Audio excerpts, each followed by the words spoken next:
화장품 제조공정론 11주차 3교시 시작하도록 하겠습니다. 조금 전에 2교시까지는 우리가 우수 화장품 제조 및 품질 관리라고 하는 측면에서 우리 화장품법에 명시가 되어 있는 CGMP에 대한 사항을 갖다 같이 한번 살펴봤고요. 더불어서 2교시 마지막 부분에는 CGMP하고 아주 밀접한, 즉 우수한 화장품을 제조하고 또 품질 관리를 갖다가 잘 함으로써 소비자들에 의해서 제기가 되는 불만이라든가 또는 불평, 이런 것들과 연관이 되어 있는 제조물 책임법, PL법이라고 하는 것들의 연관성이라든가 이런 부분을 같이 한번 살펴봤어요. 그렇게 함으로써 좀 더 효율적인 그런 이제 화장품 생산 또는 관리 이런 부분들을 이제 살펴봤는데요. 이번 3교시에는 이제 바로 여러분들하고 이 화장품은 그러면 우리가 또 다른 측면에서 많은 관심을 가지고 있는 환경 문제들, 환경 안전 문제하고는 어떻게 연관이 되어 있는지 거기에 대한 내용을 갖다 같이 한번 이제 살펴보도록 하겠습니다. 이제 우리가 사용하는 화장품도 결국에는 어떤 그 원료를 갖다가 이제 가공을 해서 그 가공을 통해서 만든 최종 제품을 갖다 이제 활용을 하는 거고요. 이러한 모든 과정에서는 환경 문제들이 뒤따를 수밖에 없어요. 물을 갖다 사용을 하고 한 세척수를 갖다 버린다라든가 이런 것들은 수질오염하고도 관계가 될 테고요. 또 우리가 원료를 갖다가 화장품으로 제조하는 과정에서 가열을 한다라든가 이런 것들은 또 가열하는 과정에서 연료도 소모가 되고 또 그 과정에서 대기 중으로 그 배출이 되는 그런 이제 여러 가지 위해 요소들이 있을 수 있잖아요. 그러한 문제들은 이제 대기 오염과 관련이 될 수도 있고요. 또는 화장품을 이제 사용하고 이제 남은 용기라든가 이런 것들은 또 버리게 되잖아요. 우리가 버리는 것들은 폐기물과 관련된 그런 이제 문제일 수도 있고 굉장히 다양한 요소들이 우리 환경 안전, 환경 문제뿐만이 아니라 안전하고 관련이 되어 있습니다. 특히 또 안전하고 관련되어 있는 것은 화장품 자체에 대한 안전성의 문제도 있지만은 화장품을 만드는 과정에서의 그런 안전 문제들도 있어요. 특히 이 화장품을 만드는 과정의 안전 문제는 우리 만드는 즉 작업자의 안전과 관련되어 있는, 즉 작업 안전과 관련되어 있는 요소들도 있다는 거예요.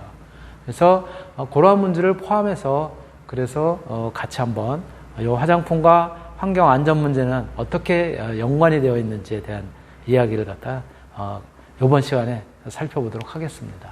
네, 그래서 그 내용은 화장품 관련 법 규제에 대한 내용으로 이야기를 할 수가 있고요. 특히 화평법, 화평법 그러니까 사실 제가 이제 간단하게 줄여놓은 건데요. 왜 그러냐면 통상적으로 이렇게 이제 쓰게 되는데요. 화학물 평가에 관한 법이에요. 이런 것들이고요. 산안법, 산업 안전관리법, 그렇다 이제 줄인 거고요. 화관법, 화학물질 관리에 관한 법이에요. 그것도 줄인 거고요. 그리고 아까 이제 나왔었던 PL 대응 방법 및 고려 사항들, 이런 것들이 또 이제 우리 PL법에 대해서 이제 살펴봤었잖아요. 그리고 화장품 공정 관리와 관련된 거, 그 다음에 GMP 인증, 요 뒷부분은 조금 전에 있었던 내용이네요. 예, 이제 화관법, 오늘은 이제 화관법까지 해서 이야기를 진행하도록 하겠습니다. 요 밑에 거는 조금 오타니까는 이 부분은 앞에 거가 그대로 표시가 되어 있어서 생각하지 마시고 오늘은 화관법까지 같이 여러분들하고 이야기를 나누도록 하겠습니다. 예, 먼저 화장품과 관련된 법의 규제 사항들, 이런 것들은 어떤 것들이 있느냐라고 이제 말씀을 드린다면은 화학물질의 제조, 판매, 그리고 사용, 수입에 관한 법률하고 연관성이 있어요. 화장품의 경우도 마찬가지로 화학물질, 즉 원료도 그렇고요. 또 만들어진 제품 자체도 이제 화학물질이라고 이제 볼 수가 있기 때문에, 네. 그래서 제조, 판매, 사용, 수입에 관한 법률하고 직접적으로 관련을 갖다 가지고 있습니다. 첫 번째가 그래서 화학물질의 등록 및 평가 등에 관한 법률과 관련성을 가지고 있고요. 이것이 이제 아까 제가 말씀드렸었던 이제 줄여서 화평법이라고 하는 부분이에요. 그리고 두 번째가 이제 산업안전보건법. 요건 이제 줄여서 산안법 이렇게 이야기를 하고 있습니다. 법규에도 이렇게 이제 줄여서 산안법 이렇게 이제 표현을 하니까요. 세 번째는 화학물질 관리법이에요. 화장품에도 다양한 그런 원료들이 이제 사용이 되잖아요. 물론 화장품은 조금 뒤에 이제 같이 이야기를 하겠지만은 화장품에서 사용되는 그런 물질들, 화학 물질들의 경우에는 원료가 되든 또 만들어진 것이 되든 요거는 화장품법이라고 하는 테두리 안에서 또 움직이기 때문에 요 화학물질 관리법에서는 화장품과 관련된 그 부분만은 제외가 되어 있어요. 해당이 안 되고요. 왜 그러냐면 화장품 법에서 이제 법의 테두리 안에서 관리가 돼야 되기 때문에 그래서 요 화관법, 화학물질 관리법하고는 조금 연관성이 없지만 그 이외의 사항들, 뭐 예를 들자면 그 화장품에는 우리가 앞에 주요 공정 부분에서 그러니까 가용화, 유화, 그리고 분산이라는 공정을 통해서 대부분의 제품이 만들어지지만 최근에는 이 헤어 제품이라든가 또는 어떤 이제 다른 기술들과의 이제 연계, 융합에 의해서 만들어진 제품으로서 이제 스프레이형 제품들 있잖아요. 에어로졸 제품들. 근데 이 에어로졸 제품은 거기에 가스들이 들어가잖아요. 그렇죠? 고압 가스들이 충전이 돼야 된단 말이에요.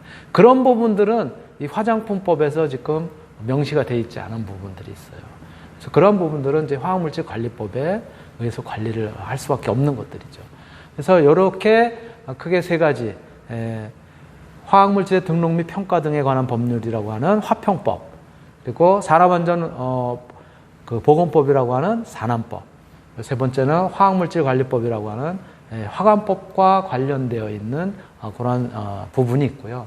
또 이제 아까도 잠깐 언급을 했었지만 화학물질의 배출이라든가 폐기에 관한 법률, 이러한 부분들에 대해서는 화장품을 제조하는 과정에서 또는 화장품을 사용하고 나서 소비자들의 손을 거치고 그리고 나서 최종 이제 버려질 때, 폐기가 될 때에 관련된 그런 이제 법들인 것이죠. 거기와 관련된 것들로는 첫 번째가 요거는 이제 그 환경과 관련된 그런 이제 부분들인데요. 환경보존법이라고 이제 큰 틀에서 이야기하는 이제 거기에서 이제 명시가 되어 있는 수질 및 수생태계 보존에 관한 법률. 요것 마찬가지 요것도 이제 줄여서 표기를 할 때는 수질 수생태계법 이렇게 이제 표현을 하는데요. 요거와 이제 관련이 되어 있는 거예요. 예전에는 요것도 비교적 이제 최근에 개정이 되어 있는 법인데요. 요거는 예전에는 이제 수질환경보존법 이렇게 이제 표현을 했었어요. 근데 수질뿐만이 아니라 수생태계도 마찬가지로 포함을 시켜서 수질 및 수생태계 보존에 관한 법률 이렇게 이제 개정이 되어 있어서 줄여서는 수질 수생태계법 이렇게 이야기를 하고 있다는 거예요. 두 번째는 대기환경보존법하고 연관이 되어 있다는 거예요. 그래서 대기 중으로 배출이 되는 여러 가지 문제들. 아니 화장품 그 제조하는 공장이라고 해서 전혀 대기로 뭐 배출이 되는 게 없다라고 생각할 수도 있겠지만 전혀 그렇지 않다는 거죠. 아까도 말씀드렸던 것처럼 온도를 올리는 과정에서는 그 온도를 갖다가 어떻게 컨트롤할 것인가에 따라서 뭐 예를 들어 증기를 갖다가 사용을 하기도 하고요. 또 직접 가열을 하는 방식을 쓰기도 하고 여러 가지가 있으니까요. 그런 부분은 대기로 어떤 이제 그 뭐라 그럴까 오염물질들을 갖다가 배출할 수 있는 부분이기 때문에 제조하는 전 과정을 갖다 통틀어서 본다면 대기환경보존법과 연계가 되어 있다라고 볼 수 있고요. 세 번째는 토양환경보존법. 토양환경과 관련해서는 이제 다 쓰고 나서 이제 버렸을 때 그랬을 때 이제 토양 환경을 갖다 이제 해칠 그런 이제 우려도 있고요. 또는 이제 화장품을 갖다가 이제 만드는 과정에서 쓰이는 원료들, 원료들 갖다가 이제 완전히 그냥 뭐 하나도 없이 제로의 상태에서 폐기를 할 수는 없거든요. 그런 것들 이제 폐기하는 과정에서의 어떤 이제 토양을 갖다 오염시키는 그런 이제 요소들도 있거든요. 뭐 예를 들자면 화장품은 아니지만 이런 경우에요. 우리 농사를 짓는 사람들도 이 토양환경보전법하고 연관이 되어 있어요. 왜? 농약 뿌리잖아요. 그럼 농약들이 결국은 빗물에 휩쓸려가지고 그래가지고 토양을 오염시키고 이런단 말이에요. 또는 농약을 갖다가 쓰기 위한 농약병을 갖다가 다 쓰고 나서 이게 제대로 관리가 안 되면은 토양에 그냥 버려진다라든가 이럴 때 또 거기서 오염이 될 수도 있고 그렇거든요. 그래서 토양환경보전법. 그리고 네 번째가 이제 폐기물 관리법이에요. 다 사용을 하고 난 다음에 화장품을 사용하고 난 다음에 그 버려지는 용기. 또 용기뿐이겠어요? 그 용기 안에도 조금 전에 말씀드렸던 것처럼 남아있는 그런 이제 물질들이 여전히 있잖아요. 그런 것들이 결국은 폐기물 관리법하고 연관이 되어 있고요. 그리고 다섯 번째는 이제 용기 중에는 우리가 재활용할 수 있는 용기도 있어요. 그렇죠? 그래서 자원의 절약과 재활용 촉진에 관한 법률이라고 이야기하는 자원 재활용법, 줄여서 자원 재활용법이라고 하는데 요거하고는 어떻게 연관이 되어 있는지 그러한 부분들도 마찬가지로 화장품이 이런 이제 다른 법들하고 연관이 되어 있는 그런 부분들입니다. 그래서 그러한 내용들을 갖다 같이 포함해서 좀 이제 조금 더 세밀하게 이제 한번 살펴보도록 하겠습니다. 요 밑에 부분 오늘 밑에 부분 즉 화학물질의 배출 폐기에 관한 법률과 연관이 되어 있는 이런 뭐라 그럴까 환경 보전과 관련된 그런 부분들은 오늘은 이제 못할 것 같고요. 다음 시간에 이제 할 것 같고 윗 부분에 대한 화평법, 산안법 그리고 이제 화관법과 관련된 그런 내용들을 갖다가 조금 더 살펴보고 그리고 마무리 지을 수 있을 것 같습니다. 예, 먼저 화평법에 대한 이야기를 갖다가 그 이야기를 하겠습니다. 예, 그 화평법의 경우에는 화학물질과 이를 함유한 제품을 갖다가 총괄적으로 관리하는 그런 법이라고 이제 말씀을 드릴 수 있고요. 바로 이 화평법 내에서는 국내에서 제조가 됐거나 또는 수입이 되는 해외로부터 이제 수입이 됐었던 그런 이제 모든 신규 화학 물질 뿐만 아니라 연간 1톤 이상의 등록 대상의 기존 화학 물질들. 그러니까 우리 뭐 큰 데는 관련이 되겠죠. 작은 회사에는 연간 1톤 이상 쓰는 경우가 그렇게 많지는 않겠지만 큰 제조업체들 이런 데는 이제 쓸 수 있겠죠. 그러한 1톤 이상의 등록 대상 화학물질에 대해서 등록뿐만이 아니라 심사 그리고 평가 부분과 또는 이제 제품 내에 함유되어 있는 유해 화학물질들 이런 것들의 신고 또 위해 우려가 있는 그런 제품의 안전 또 표시 기준 이런 것들을 어떻게 준수를 해야 되는지 이러한 부분에 대해서 전부 이 화평법에는 명시가 되어 있어요.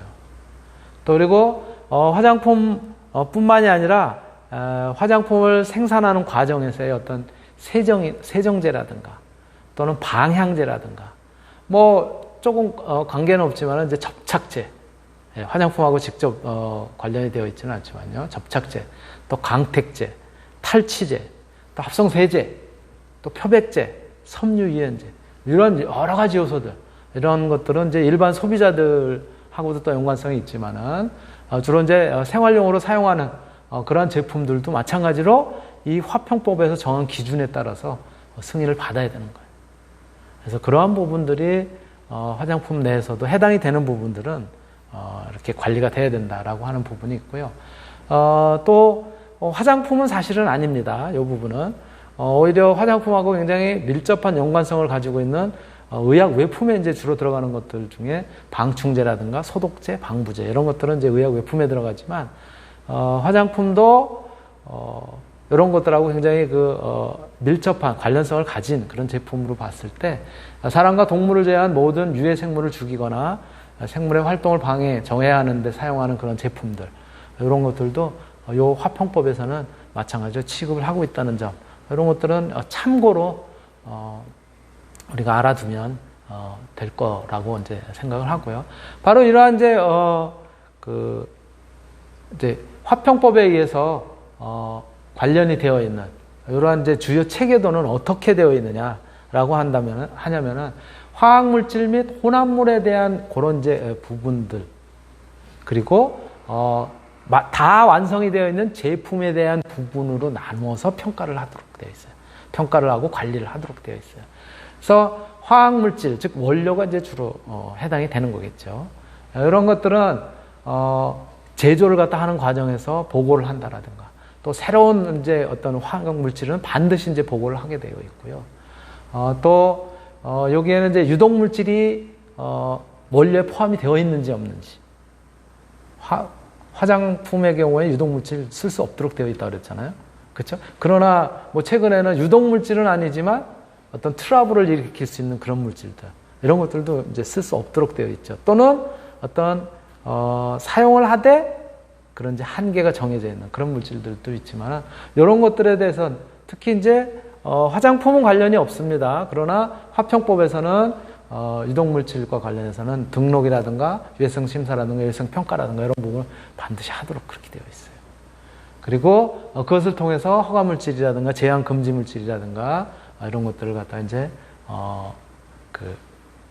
관리를 하도록 그렇게 되어 있고요. 또 이제 완제품인 경우에는 이제 화평법에서는 모든 화학물질을 갖다가 다 이제 여기 이제 포함을 하도록 그렇게 되어 있고요.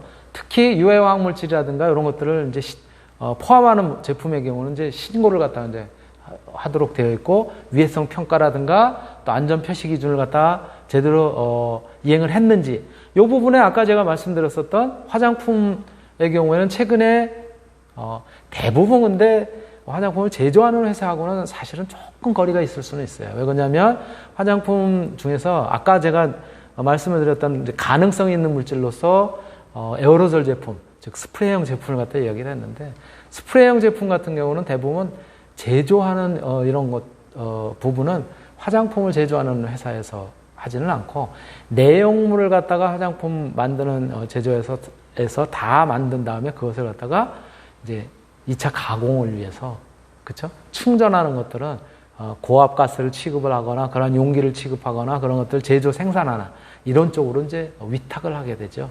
그러니까 아마 직접적으로 관련은 있을 수는 없지만 그러한 부분들도 고려를 해야 된다는 거예요. 그러한 측면에서는 화평법도 우리가 조금 염두에 두고 있어야 되는 그런 요소다라고 하는 부분들을 갖다 이제 여기서 이제 말씀을 드릴 수 있고요. 다만 이 화평법이라고 하더라도 화장품 본연의 그런 이제 제품과 관련해서는 아까도 말씀드렸었던 것처럼 그거는 화장품 법에 준한 그런 기준들을 갖다 만족시키는 경우에는 제외하는 그런 부분들로 되어 있어요. 네. 다음으로는 산업안전보건법. 이 부분은 주로 이제 제가 말씀을 드렸을 때 작업자의 어떤 안전이라든가 이런 것들하고 관련이 되어 있는 부분이라고 말씀을 드렸잖아요. 화장품의 경우에 화장품 제품 자체가 어떤 작업자에게 큰 위해를 끼치게 되는 그런 부분은 굉장히 적어요. 그런 요소들은 굉장히 적은 거는 사실이지만 그럼에도 불구하고 화장품의 어떤 이제 작업자의 건강이라든가 이런 부분들의 어떤 그 위해적인 요소를 갖다 미칠 수 있는 부분들은 있습니다. 그래서 산안법은 원래 개요가 이렇게 되어 있어요. 산업재해를 예방하고 쾌적한 작업 환경을 조성함으로써 근로자의 안전 그리고 보건을 유지, 증진함을 목적으로 해서 만들어진 법이 바로 이 산업안전보건법, 즉 산안법이에요. 그러니까 제가 조금 전에 말씀드렸던 것처럼 이게 쾌적한 작업 환경이라는 부분에서도 화장품이라는 것이 뭐 예를 들어서 특히 그 색조 화장품 같은 경우는 분말도 많이 날리고 그러잖아요.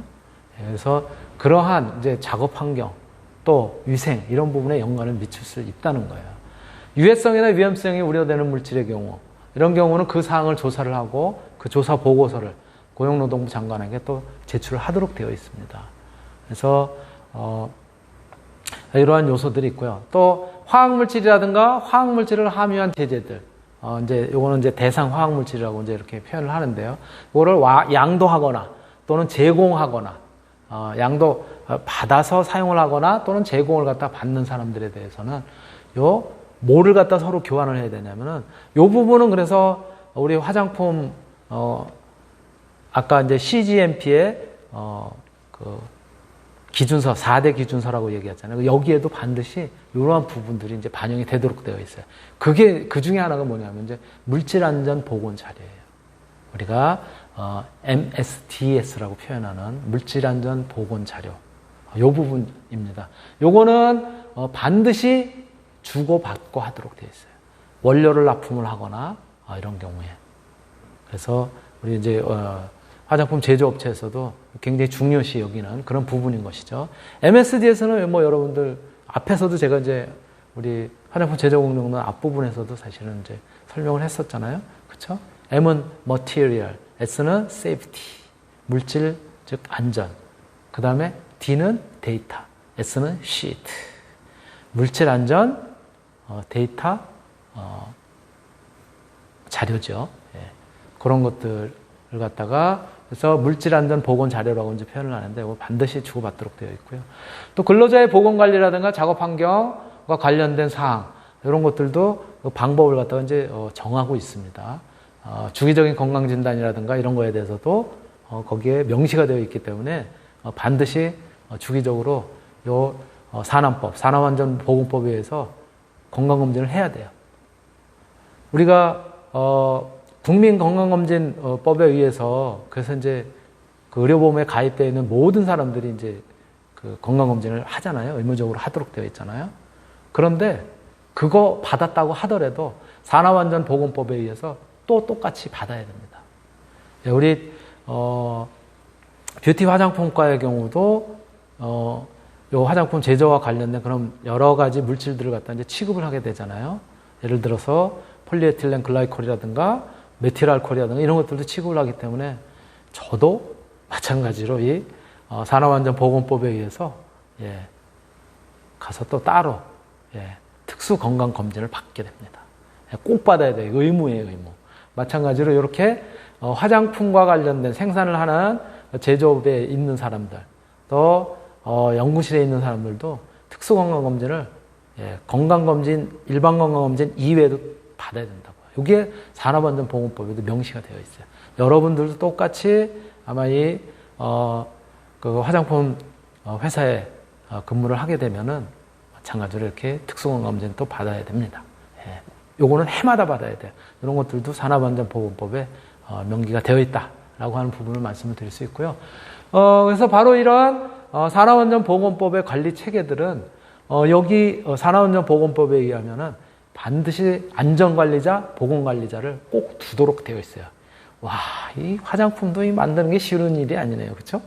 그러니까 요것도 이제 규모가 작은 회사들의 경우에는 이제 이런 부분들은 이제 다른 데 위탁을 해서 이제 관리를 할 수도 있지만은 좀 큰 회사는 반드시 두어서 관리를 하도록 되어 있다고요.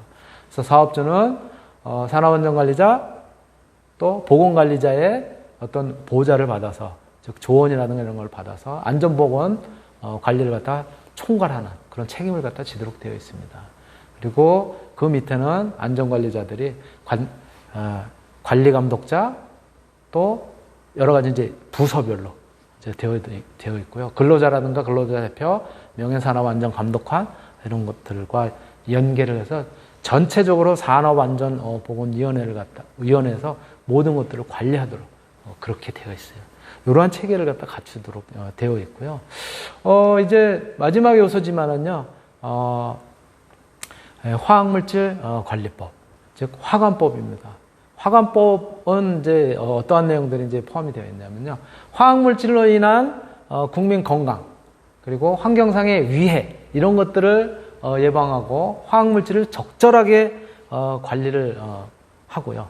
또 그 한편으로는 화학물질로 인해서 발생하는 그런 어떤 사고에도 신속하게 대응함으로써 화학물질로 인해서 발생이 되는 그런 여러 가지 요소들 이러한 것들을 모든 국민의 생명과 재산 또는 환경을 보호한다는 측면에서 그런 측면에서 이렇게 이제 법을 제정을 하고 있어요. 그래서 화학물질 관리법인데요. 요거 이제 특히 이제 이런 부분들이 더 강조가 됐었던 것들은 여러분들 혹시 기억하고 있는지 모르겠지만은 우리 가까운 구미에서 불산 누출에 의해서 굉장히 커다란 인명 피해들이 있었잖아요. 또 농작물이라든가 이런 피해들도 있었잖아요. 이거는 어떤 물질에 의해서 이렇게 이제 피해가 있었던 거거든요. 완제품이 아니라 중간에 원료들이라든가 이런 것들을 이제 가공하기 위해서 이제 필요한 물질들에 있어서 그렇기 때문에 화학물질 관리법이라고 하는 것이 필요하다는 거예요.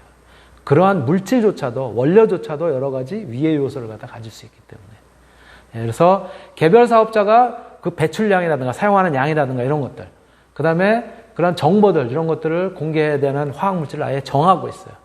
그래서 415종을 갖다 아예 정하고 있어가지고 그건 반드시 관리를 하도록 되어 있습니다. 그리고 해당 업종도 명기가 되어 있어가지고 39개 업종이 이제 확대돼서 그래서 이제 관리를 하도록 그렇게 되어 있고요. 물론 화장품은 아까 말씀드렸던 것처럼 화장품 법 테두리 내에서 움직이는 경우에는 여기에 이제 예외가 된다고 말씀을 드렸어요. 예. 다만 그럼에도 불구하고 그 법 테두리에서 벗어나서 관리가 돼야 되는 그런 일부 요소에 대한 경우에는 화학물질 관리법하고 연관이 되어 있다라고 이제 보시면 되는 거고요. 유해 화학물질을 제조 수입하는 사업자는 화학물질 취급 시설, 이걸 갖다 반드시 설치해야 되고 또 그러한 이제 화학물질 취급 시설을 설치 운영해야 되는 경우에는 화학 사고 발생으로 인해서 사업장 외부로 이렇게 이제 누출이 됐을 때 그러한 영향들 이런 것들을 갖다가 평가를 하고 또 그 평가는 장애 영향 평가서 이런 것들 작성을 해야 되고요. 또 그럼으로써 화학물질 안전 원장에게 반드시 그 서류를 갖다 제출해야 되는 그런 의무가 있습니다. 예. 우리 이제 화장품 관련 제조회사의 경우에 여기에 해당되는 그런 업체들은 굉장히 드물어요. 극히 드뭅니다. 대량으로 생산하고 대량의 어떤 원료들 그 중에 또 위험 요소가 있는 그런 것들을 갖다 취급하는 경우를 제외하고는 사실 일반적인 화장품법에 해당이 되기 때문에 드뭅니다만 이런 부분들도 관리가 돼야 된다. 또 화장품의 경우에는 화장품 제조와 관련된 원료의 경우 화장품법에서 그 관리를 따로 정하고 있다고 말씀을 드렸단 말이에요. 그렇죠? 그래서 화학물질 관리법에 해당되지 않지만 아까 말씀드렸던 것처럼 제조 및 생산에 필요한 원료 그 이외에 다양한 유해 물질과 관련해서는 이 법에 해당이 됩니다. 그렇기 때문에 이 법에 대해서도 우리가 어느 정도 이해는 하고 있어야 된다. 뭐 깊이 있게 꼼꼼하게 어떤 물질과 관련해서 다 할 필요는 없지만 총괄적으로는 우리가 이해를 하고 있어야 되고요. 그래서 유해 화학물질을 제조하는 또는 수입하는 그런 사람들의 경우는 화학물질을 갖다 확인을 하고 거기에 대해서 신규 물질인지 금지 물질인지 제한 물질인지 허가 물질인지 또는 유독 물질인지 사고 대비 물질인지 이런 부분들을 전부 나누어서 관리를 할 필요성이 있어요. 신규 물질이라든가 기존 화학물질에 대한 그런 어떤 화학물질 평가와 관련된 것들은 저기 화평법에서 이제 관리를 하는 거고요. 그 이외의 물질들은 전부 화학물질 관리법에서 이제 저축을 받게 되는 것들이에요. 취급시설의 설치라든가 운영이라든가 이러한 부분들 또 영업 허가와 관련된 이러한 여러 가지 요소들이 다 화학물질 관리법인 화관법하고 연관이 되어 있다. 화장품도 거기에 해당이 된다라고 하는 점을 말씀을 드릴 수 있고요. 또 세계 각국에서는 화학물질을 어떻게 관리를 하는지에 대한 내용들도 마찬가지로 우리가 이제 염두에 둬야 될 거예요. 그래서 우리나라를 비롯해서 일본, 미국, 유럽, 캐나다, 호주에서 어떻게 화학물질을 갖다가 관리를 하는지에 대한 내용들도 이렇게 마찬가지로 염두에 둬야 될 것 같아가지고 제 자료를 제시했는데요. 이 부분은 다음 시간에 제가 계속해서 설명을 드리도록 하고요. 오늘 준비한 내용은 여기까지입니다. 그래서 오늘 그 화장품 제조공정론 11주차 강의 1교시, 2교시, 3교시 강의를 모두 마치도록 하겠습니다. 네, 수고하셨습니다.